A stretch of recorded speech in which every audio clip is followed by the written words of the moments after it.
성경. 사도행전은 마태, 마가, 누가, 요한, 사도행전. 신약 성경 208페이지 1절부터 3절 같이 읽겠습니다. 시작. 안디옥에 선지자들과 교사들이 있으니 곧 바나바와 니게를 하는 시몬과 오래된 사람 루기오와 분봉과 헤롯의 첫 동생 마나엘과 이 사울과 주를 섬겨 금식할 때 성령이 이르되 내가 불러시키는 일을 위하여 바나바와 사울을 따로 세우라 하시니 이에 금식하며 기도하고 두 사람에게 안수하여 보내니라. 우리 또 16장 사도행전 16장 사도행전 16장 6절부터 10절까지 한 절씩 읽겠습니다. 성령이 아시아에서 말씀을 전하지 못하게 하시거늘 그들이 부르기아와 갈라디아 땅으로 다녀가 무시아가 이르러 비두니아로 가고자 하시되 예수의 기회가 가지 아니하시니라. 무시아를 지나 드로아로 내려갔는데 밤에 한산이 바울에게 보이니 마게도냐 사람을 가셔서 그에게 청하였되 마게도냐로 건너와서 우리를 도우라 하더니 바울이도 환상을 보았을 때 우리가 곧 마게도냐로 떠나기를 힘쓰니 이는 하나님이 저 사람들에게 복음을 전하고 우리를 부르신 줄로 인정하매로라. 아멘. 그리고 마이크를 좀 조정해 주시죠. 기도하겠습니다. 하나님 아버지 감사합니다. 주님께서 오늘도 이 자리에 오게 해주시니 감사합니다. 성령께서 직접 우리의 마음에 말씀해 주시고 하나님 귀를 열어주셔서 하나님의 말씀을 깨닫게 하여 주옵소서. 성령께서 우리 가운데 함께 하여 주옵소서. 예수님의 이름으로 기도드립니다. 아멘.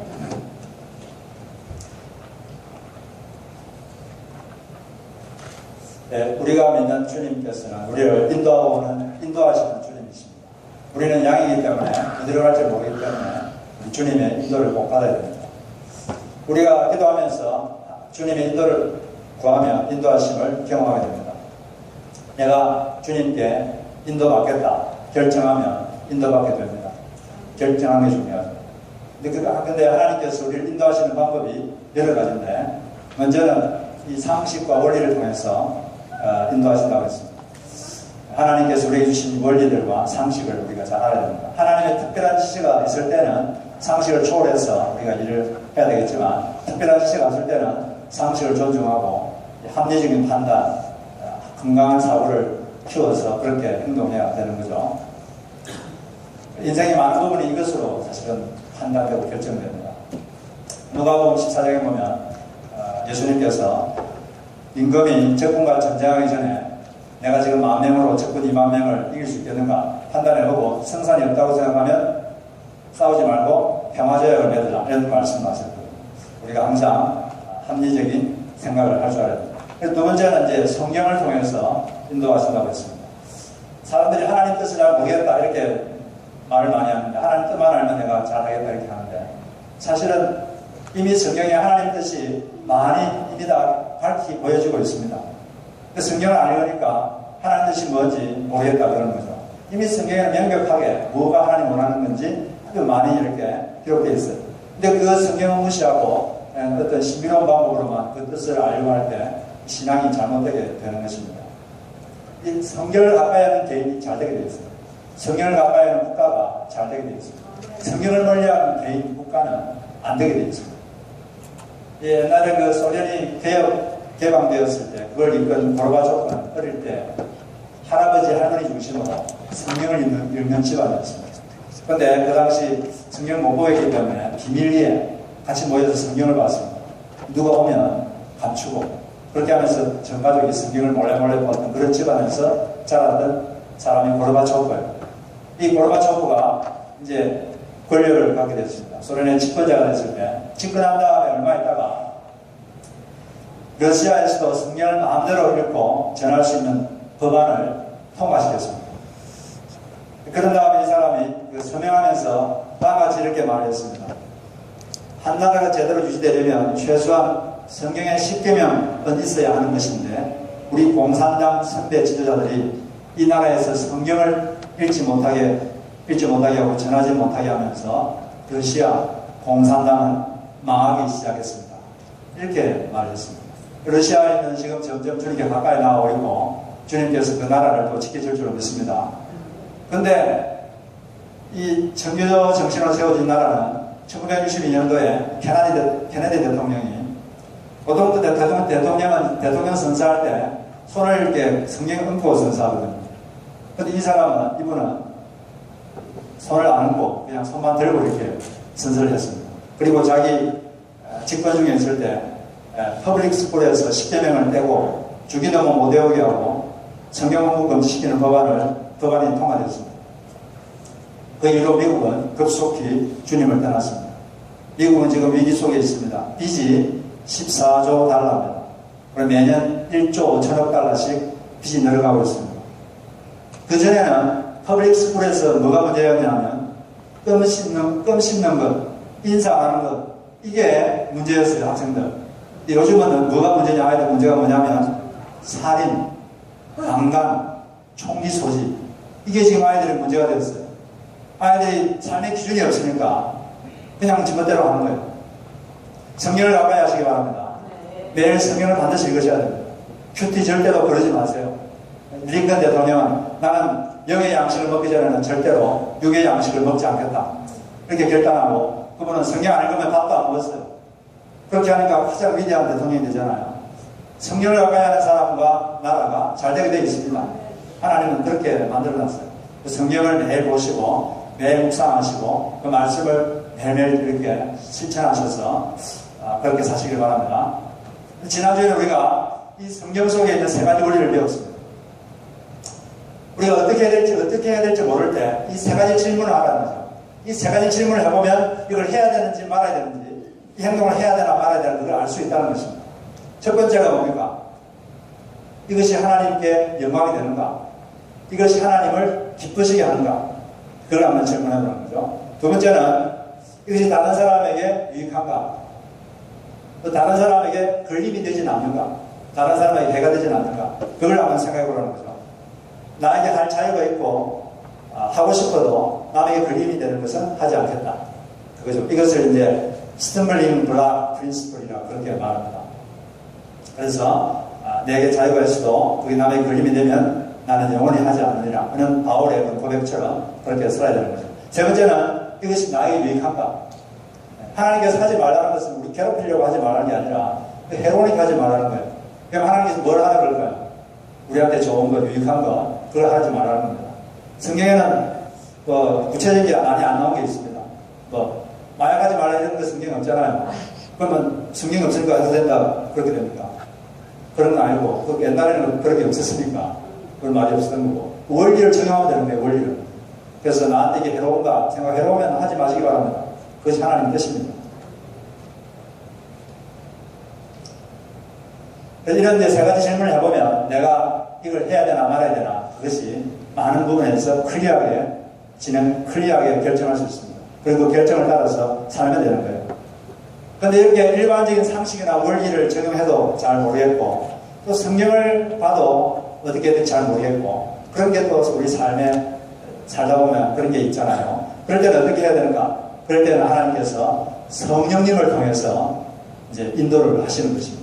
성령님의 독특한 방법으로 각 개인을 특별하게 인도하시는 거죠. 그래서 이 성령님은 참 여러 가지 방법으로 우리를 인도하시는데 성령님은 하나님의 영이십니다. 하나님의 영, 하나님의 영이신데 이분은 인격체십니다. 어떤 단순한 힘이나 능력, 바람 이런 게 아니라 인격체세요.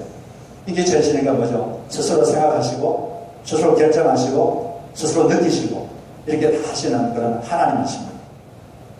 예수님께서 하늘에서 이 땅에 내려오셨다가 우리 대신 십자가에서 못 박혀 죽으셨다가 3일 만에 부활하셨습니다. 부활하신 다음에 하늘나라로 올라가셨습니다. 조금 있으면 다시 이 땅에 재림하실 것인데 그분이 이제 하늘에 올라가시기 전에 직전에 이런 말씀을 하셨습니다. 제자들에게 요한복음 11장 7절에 보면 이렇게 하셨는데 그러나 내가 너에게 진실을 말하는데 내가 떠나가는 것이 너에게 유익하다. 내가 떠나가지 않으면 보혜사가 너에게 오시지 않을 것이다. 그러나 내가 떠나가면 보혜사를 너에게 보내주겠다. 여기서 보혜사라 말은 돕기 위해 옆에와 계시는 분, 이런 뜻입니다. 파라크레이토스나 헬라어를 번역한다는데 이걸 정확하게 번역하면 돕는 자, 헬퍼. 가장 쉬운 번역은 헬퍼. 내가 하늘로 가면 내가 헬퍼를 한 명 더 보내주겠다. 근데 내가 있는 것보다 그분이 있는 게 훨씬 더 낫다. 이렇게 말씀하셨어요. 예수님은 인간 몸을 가지고 계시기 때문에, 물론 하나님이시지만 인간의 몸을 갖고 계시기 때문에 한 장소밖에 안 계셨습니다. 그러나 성령님은 영이시기 때문에 어디나 계시셨어요. 저자들은 예수님이 옆에 계시면 얼마나 안심했겠습니까? 옆에 예수님이 직접 여기 살아계시면 얼마나 여러분 기분 좋겠어요.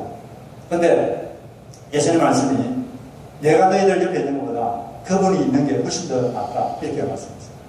그러니까 성령님이 있는 게 뭐 예수님이 옆에 있는 것과 똑같은 것입니다.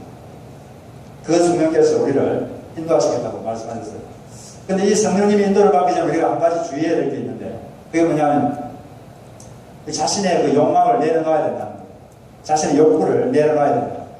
사람이 자기 어떤 욕구가 강할 때는 자신의 욕구를 주님의 뜻이라고 착각하기가 쉽습니다. 내가 너무 강하게 원하기 때문에 이게 하나님 원하는 것 같다. 이렇게 그냥 이렇게 생각하면 이게 혼돈을 받는 거죠. 그래서 우리가 하나님의 인도를 받으려면 이 자신의 욕망과 욕구를 먼저 내려놓을 줄 알아야 돼요. 그런 다음에 성령께서 나에게 뭐라고 말씀하시는 제가 순종하겠습니다.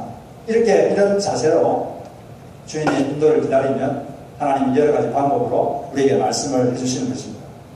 우리 사람은 육의 에너지가 너무 강렬할 때가 있습니다. 너무 어떤 걸 너무 강하게 원할 때가 있는데 그런 것을 잠잠하게 할 필요가 있습니다.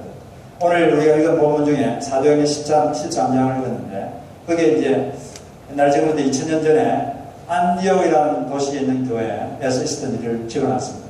안디옥이라는 도시는 지금의 그 시리아, 이스라엘 위에 있는 나라인데 그게 해변 도시였어요. 거기에 이제 그 교회에서 어떤 성령님의 인도를 받을 필요가 있었습니다. 근데 그들이 그렇게 하기 위해서 했던 게 뭐냐면 금식하면서 기도를 했습니다. 왜 사람들이 가끔씩 기도할 때 그냥 금식하면 할까요? 밥을 안 먹는 거죠. 밥을 안 먹으면 힘이 빠지겠죠. 힘이 빠지면 사람 유욕이 없어집니다. 유욕이 없어지고 하나님께만 집중할 수 있게 됩니다. 육의 힘이 빠지니까 영의 힘이 강해지는 거예요. 영역이 강해집니다. 그리고 하나님께 집중하게 됩니다. 그래서 가끔 사람들은 심각한 하나님 인도를 받기 전에 내 생각을 다 내려놓고 나의 육적인 에너지를 다 빼고 나의 육의 소원, 욕구를 다 없애기 위해서 금식하는 거예요. 모든 에너지를 다 차단하는 거예요. 그래서 영의 힘을 강화시키고 영역을 강화시킨 다음에 하나님께 집중하기 위해서 이렇게 금식을 하면서 할 때가 있습니다. 근데 금식하면서 기도하는데 성령께서 말씀하셨어요. 바나바와 바울을 선교를 위해서 보내라. 이런 말씀을 드렸습니다. 근데 이 말씀은 상당히 순종하기 힘든 거예요. 왜냐하면 바나바와 바울은 그 안디옥 교회 담임 목사님이었습니다. 가장 그 중요한 지도자였어요. 근데 그분들이 나오고 나면 교회가 좀 힘들어질 수 있잖아요. 근데 이렇게 불합리해 보이고 그랬지만 순종했습니다. 그렇게 해서 이방 선교가 시작됩니다. 이때가 기원 후 56년부터 59년인데 이때 1차 제도여행이 이제 시작되는 거죠. 우리가 이렇게 성령께서 말씀하실 때까지 마음의 확신과 평안이 올 때까지 잠잠히 기다리는 훈련이 필요합니다. 당장 뛰쳐나오고 싶은 충동, 당장 내 원하는 대로 하고 싶은 육의 욕구를 잠잠하게 하고 주님의 인도하심을 받아야 할 때가 있는 거죠. 그래서 우리가 뭘 할 때 마음에 어떤 평안과 확신이 없으면 아직 기다려야 됩니다. 그림직할 때가 있잖아요. 뭔가 그림직하려는 요소에서 그림직한 게 있으면 아직은 기다려야 됩니다. 주님의 인도를 받으려면 잘 필요한 게 뭐냐면 인내가 필요해요. 주님께서 분명히 마음속에 확신을, 마음의 평안을 줄 때까지 인내하면서 주님께 기도하면서 기다릴 때 주님께서 우리에게 말씀하시는 것입니다. 그렇게 주님을 기다릴 수 있는 여러분 되시길 바랍니다. 그러면 이제 성령께서 구체적으로 어떤 방식으로 이제 인도하시는 걸 한번 살펴보면 성령께서는 신비로운 방식으로 인도할 때도 있고 또 그러지 않은 덜 신비로운 방법으로 인도할 때가 있습니다. 신비로운 방식이란 건 환상, 꿈, 예언 이런 것이고 그렇지 않은 방식은 뭐냐면 내면의 소리, 부드럽고 조용한 내적 음성 또는 내적 평안 또는 양심의 소리 이런 걸 통해서 사람을 이끌어갑니다. 오늘 이 중에서 환상, 꿈, 예언 이런 것과 또 내적인 음성, 세미한 소리 여기 대해서 한번 살펴보고 나머지는 다음에 한번 살펴보겠는데 하나님께서는 이렇게 성령께서는 환상이나 꿈이나 예언 이런 걸 통해서 가끔씩 성령님의 인도를 해주십니다. 사람에 따라서 이렇게 그런 신비로운 것을 더 잘 보여주는 그런 선물을 하나님 주신 사람이 있어요. 그런 사람들은 더 그런 걸 자주 봅니다. 그런데 신앙이 아주 좋아도 평생 그런 거 한 번도 못 보는 사람도 있어요. 그런 걸 꼭 봐야지 신앙이 좋으냐 그런 건 아니죠. 하나님께서 필요하면 그런 환상도 보여주시고 또 꿈도 꾸게 하시고 그렇게 하는 것입니다. 그런데 이제 이런 것들이 이 성경의 원리와 맞아야지 하나님께서 온 거죠. 환상이라는 건 눈을 뜨고 볼 수도 있고 눈을 감고 볼 수도 있습니다.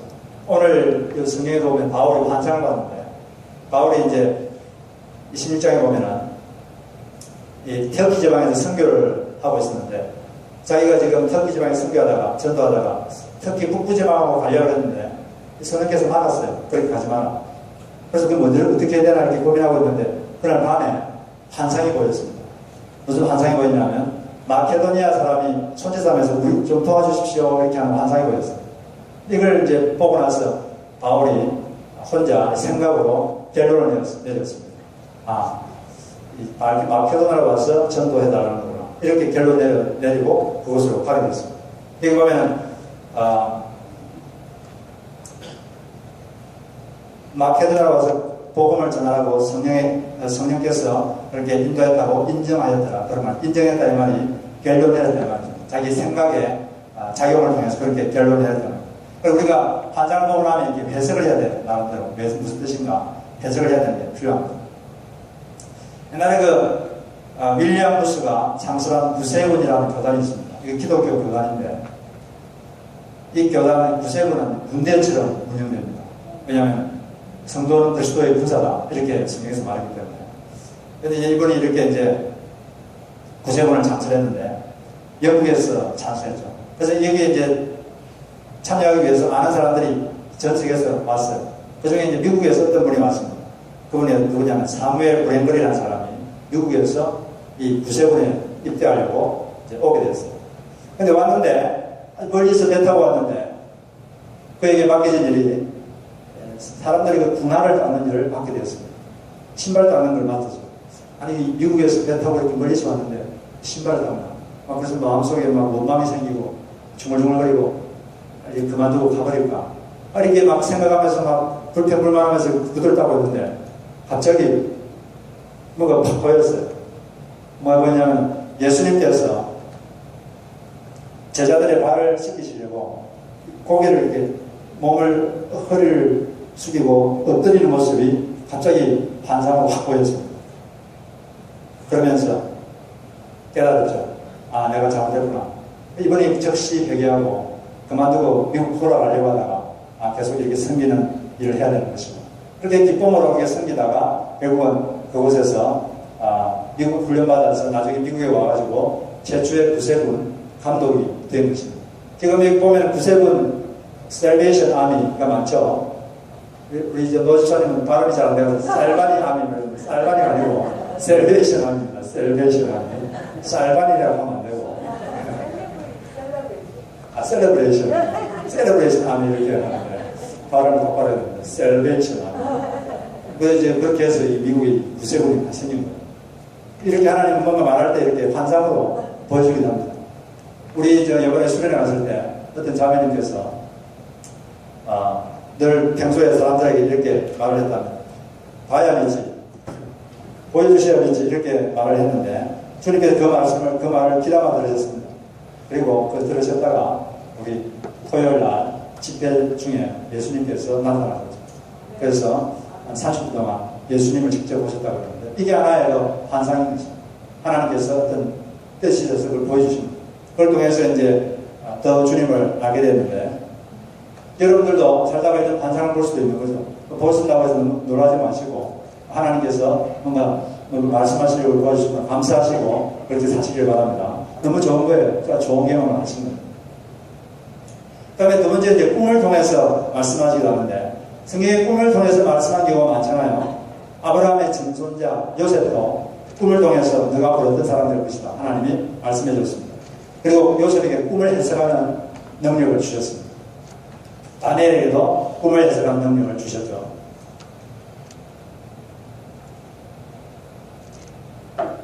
지금도 이제 꿈을 통해서 종종 하나님께 말씀하실 때가 있는데, 모든 꿈이 다 영적인 꿈이 아닙니다. 모든 꿈이 다 영적 메시지가 있는 게 아니에요.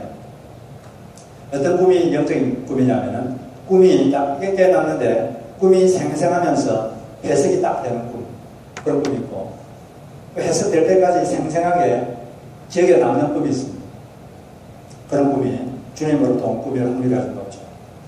근데 꿈이 하나님 주신 꿈인지 개꿈인지 그 기도도 분별을 해야 돼요. 어떤 지자님은 꿈에서 돼지를 보고 나서 기뻐하면서 그냥 복권을 왕창 샀습니다. 오늘 엄청나게 부자예요. 이게 지금 대박이다. 그런데 결국 큰 손해를 보았다.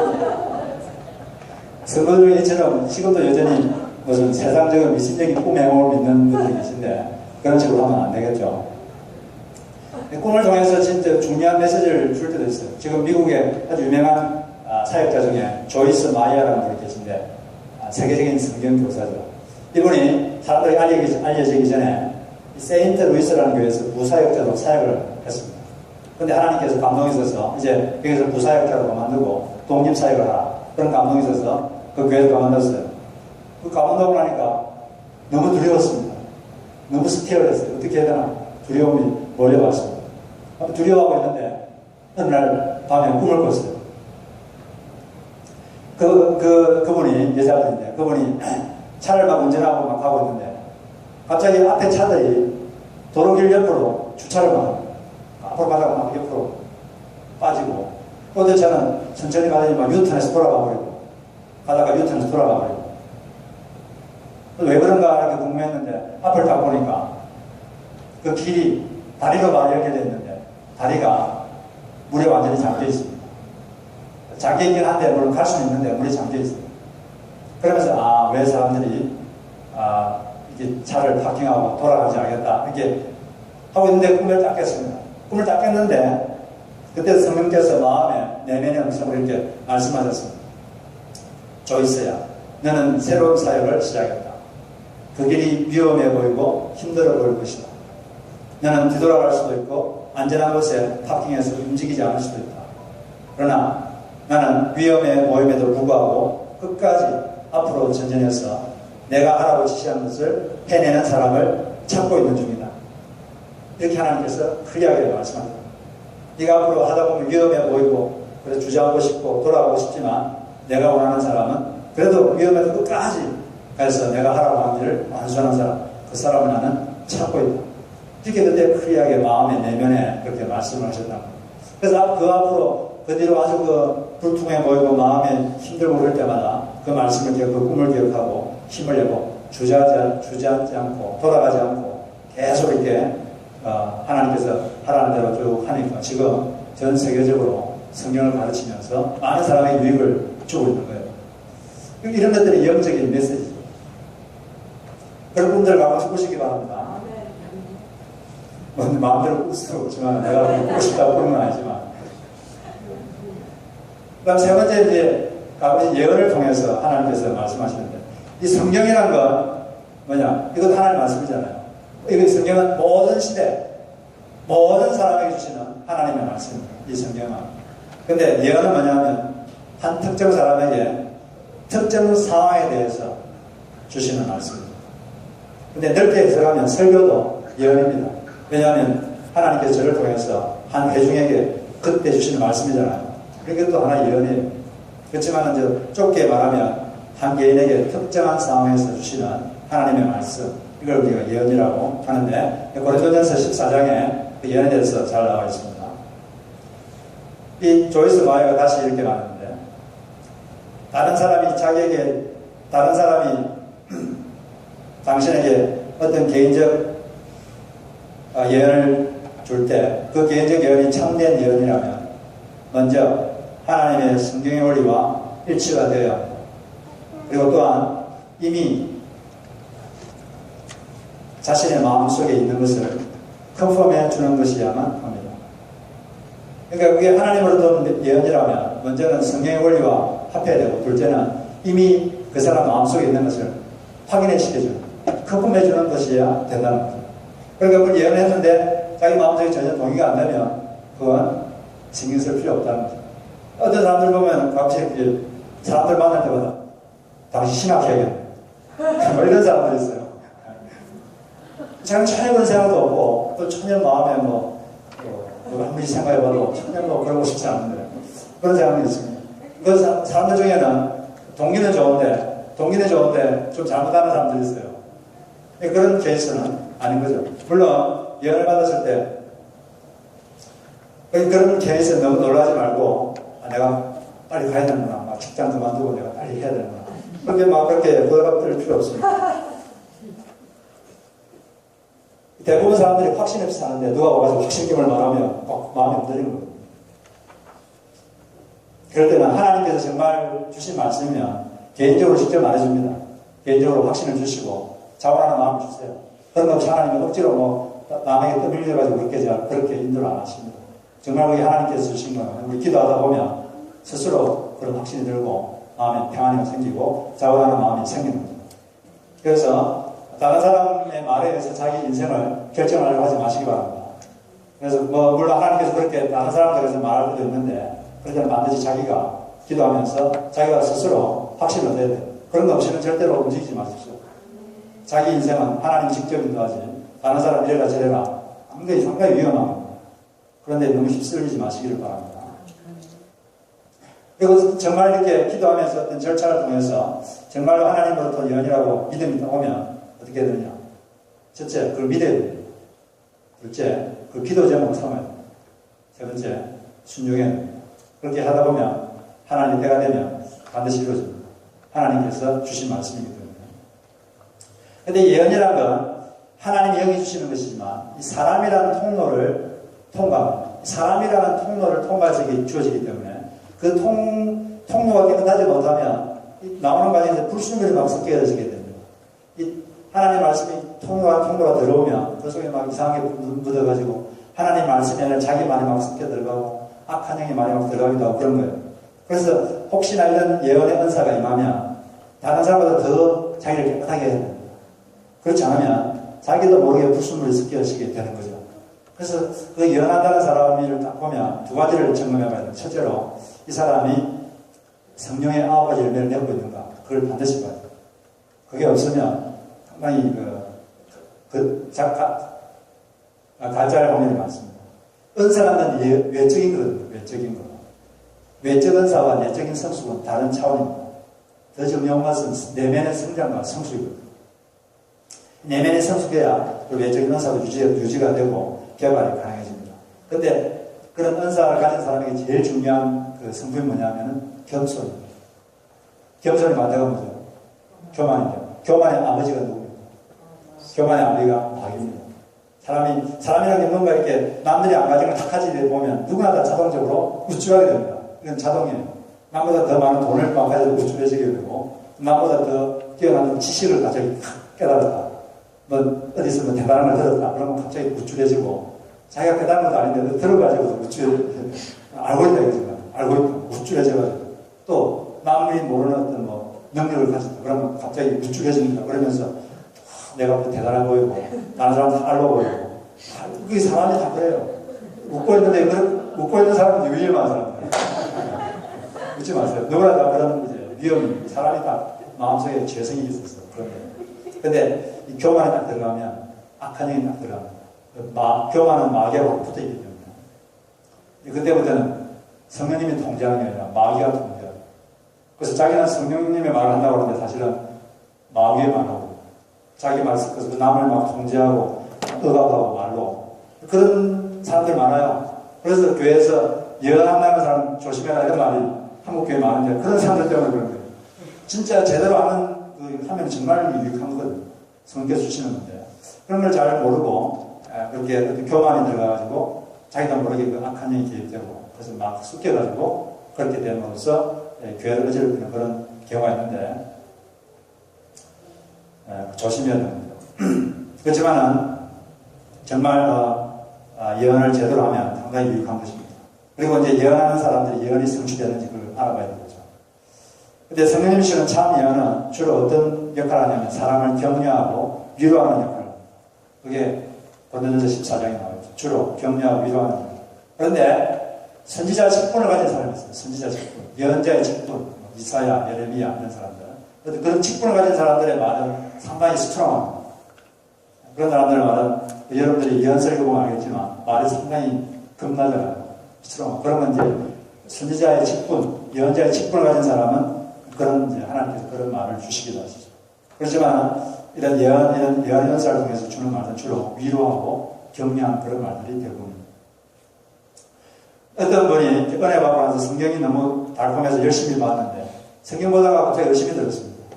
어느 부분에서 걸렸냐면 베드로하고 예수님이 무리를 걸었다. 그게 막 자꾸 열심히 들은 거예요. 어떻게 사람이 무리를 걷나. 무슨 얘기가 만한가 뭐 신한가 그런 생각이 막 들었어요. 그런데 그렇게 막 의심 혼자 하고 있는데 어느 날 기도를 많이 하시는 장모님께서 기도를 한 다음에 자기에게 오더니 이렇게 말씀하시는 거예요. 나를 의심하지 말라. 나를 믿어라. 예언의 말씀하는 거예요. 근데 그때 깜짝 놀랐다고 아무에게도 말하지 않고 혼자 그런 생각을 혼자 중얼중얼거리고 있었는데 그걸 하나님이 아시고 나를 의심하지 말라. 나를 믿어라 그러니까 거기에만 통해서 이분이 한마디 깨달은 게 있어요. 하나님께서 나를 사랑하시는구나. 하나님 나를 돌보고 계시는구나. 내 생각까지도 아시는구나. 그걸 깨닫고 나니까 그 의심이 눈 녹듯이 없어져 버렸다고 합니다. 근데 왜 자꾸 그 무리를 그런 걸 가지고 자꾸 시비를 걸냐면 예수님이 하나님이시거든요. 하나님이 무리도 못 걸어가지고 하나님이라고 할 수 있겠습니까? 근데 사람들이 왜 자꾸 의심하냐면 예수님을 사람이라고 생각해요. 사람. 그냥 보통 사람이라고 생각하니까 무리로 걷는 것도 이상하고 뭐 물고기 두 마리하고 보리떡 5개로 한것도 이상하고 다 이상한 거예요. 예수님은 그냥 사람이라고 생각하면 그건 이상한데 예수님이 하나님이라고 생각하면 하나도 이상한 거 없습니다. 더 그렇게 못하는 게 더 이상하지. 하나님이라고 그것도 못하면 그게 무슨 하나님이에요. 어떻게 그걸 믿을 수 있겠습니까? 그런 하나님 우리가 어떻게 믿어요? 그런 하나님 쳐도 안 믿겠습니다. 그래서 성경에 나오면 하나님이기 때문에 그게 당연한 거예요. 하나님이 천지를 만드는데 그런 것도 못 하시겠어요. 그런 거에 늘 걸려내지 마시기 바랍니다. 이처럼 예언이라는 건 제대로 된 예언은 상당히 도움을 주고 격려를 주고 저도 가끔씩 그분들이 기도를 해주는데 상당히 좌절에 있다가도 막 힘이 나고 그런 적이 가끔 있는데 예언의 표현은 주로 그런 데 있는 거죠. 그 다음에 이제 크게 두 번째로 성령께서 말하시는 방법이 부드럽고 조용한 내면의 음성. 부드럽고 조용한 내면의 음성. 이게 이제 열왕기상 19장 12절에는